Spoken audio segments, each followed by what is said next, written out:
Hello friends, today we are talking about anxiety. The definition of anxiety is a nervous disorder characterized by a state of excessive uneasiness and apprehension, typically with compulsive behavior or panic attacks. So, what does that mean? Well, I'm here to tell you because I have anxiety. What anxiety is a mental health disorder. I was diagnosed with anxiety the summer of 2015. I had just finished my freshman year of high school. I was extremely depressed. I was suicidal. When my mom found out, she immediately took me into the doctor. She got me in to see a therapist, and that was when I was officially diagnosed. I think I probably had anxiety well before then. One of my biggest memories of middle school is before dances. I would always be so excited for those. I loved those, but I could never eat before them because I was so nervous, and it always happened, and I didn't really think anything of it. I didn't know anything about anxiety at the time. For me, I just chalked it up to being nervous, and my parents just chalked it up to being nervous. It was before a dance, but now looking back and knowing that I do have anxiety, I can look back and recognize those as signs. Like, yeah, that's not everybody had that pit of nervousness for hours before they went to do something, and to the point where they couldn't eat before they did it. There are people who have anxiety in certain situations, which is normal. Anxiety is an emotion, but it is also a disorder, and that's where the difference is. Everybody experiences anxiety when you're meeting somebody for the first time, when you're going somewhere new, when you're trying out new things. You're gonna be anxious about it, you're gonna be nervous about it. But anxiety doesn't always stem from a certain trigger. It can stem from nothing, and that is what anxiety disorder is about. There are a lot of things that anxiety can keep you from doing. So something in my life that recently happened was I got a new mattress. It's so wonderful. The one that I had before absolutely killed my back. I'm so excited to finally have a really soft one that's not gonna give me back pain and send me to the chiropractor all the time. So that's great. What's not so great is how I got the mattress. I went home for winter break for about 3 weeks. I'm in college. I live about 14 hours away from my parents. My parents wanted the mattress back. So they asked my aunt, who lives about 45 minutes from where I'm living, to bring the mattress back to their house. All was good for about 3 weeks when I was staying at my parents' house. I had a new mattress there, which was absolutely wonderful. It was amazing.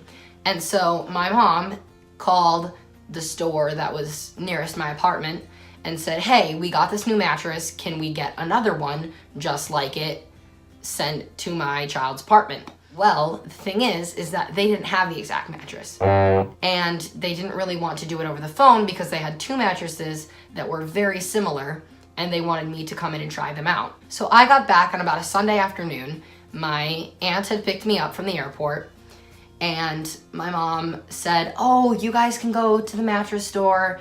And I just was not gonna have it. I was exhausted. I was so happy to be back in my apartment. I was done with all the family events that had happened, the Christmases we had. I was just ready to be alone and be out of my family house. So that left me having to go to the mattress store by myself. Now, I could have called my aunt. She's only a 45-minute drive away. But again, with anxiety, that, I didn't want to inconvenience her. That Sunday night, I slept on my futon, and I planned after class to go to the store the next day. I came home from class. It was about 3:30, and I decided against going to the mattress store. I was not mentally in a good state to go to a mattress store. It's 5 minutes from my apartment. I couldn't do it. My futon is so much more uncomfortable than my old mattress was. It's not even funny. There's no comparison. It's horrible, okay? It was a really cheap futon from IKEA. I think it was less than $80. Not a great sleep. And especially in my living room, which had no curtains, bright lights shining through my window from my apartment complex. Not a great place to be sleeping. I slept another night on the futon, and it comes Tuesday, I go to class, and again, I don't go to the mattress store. Anxiety prevents me from doing simple things. I really wanted a mattress badly, but I was willing to keep sleeping on that horrible futon for probably weeks. If it hadn't been for my mom, who called me on Tuesday and basically just forced me, and she said, if you don't go buy that tonight, then we're not gonna buy you a mattress, and you can just sleep on your futon. Now, I don't think she was actually being serious, but, you know, it got me motivated. For me, that was something that I just couldn't do. The only way that I can describe the feeling that I had was just this awful dread. It's this pit in your stomach that every time you think about having to do this thing, it just paralyzes you. You physically cannot get up and do this simple task. You know, most people would be like, oh, my back is fucking killing me. I'm gonna go to the mattress store. I'm gonna go buy the mattress and I'm just gonna get this over with. Like, thank fuck, I'm so excited.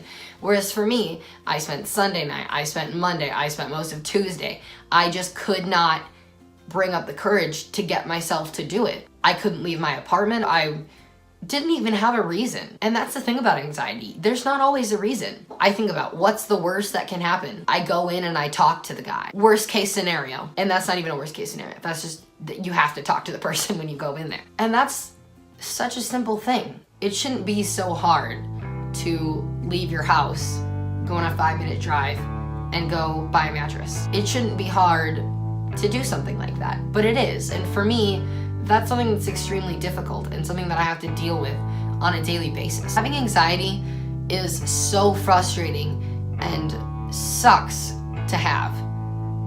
It is not something that I would want anybody that doesn't have to deal with. But there are so many people that have started to open up about it and open this big discussion and have this huge topic be able to be talked about and give the opportunity for young people to understand what mental health issues are, to understand that what they're going through isn't something that they have to go through alone, and it's not something that only they deal with. There's so many other people that have anxiety that understand exactly the way that you're feeling. Just remember to always keep fighting. You are never alone. Hi guys, thanks so much for watching. If you like this video, give it a thumbs up. If you want to see more of my videos, hit the good old subscribe button down below. If you want to hear more about mental health or anything of that sort, let me know down in the comments. Thank you and have a great day.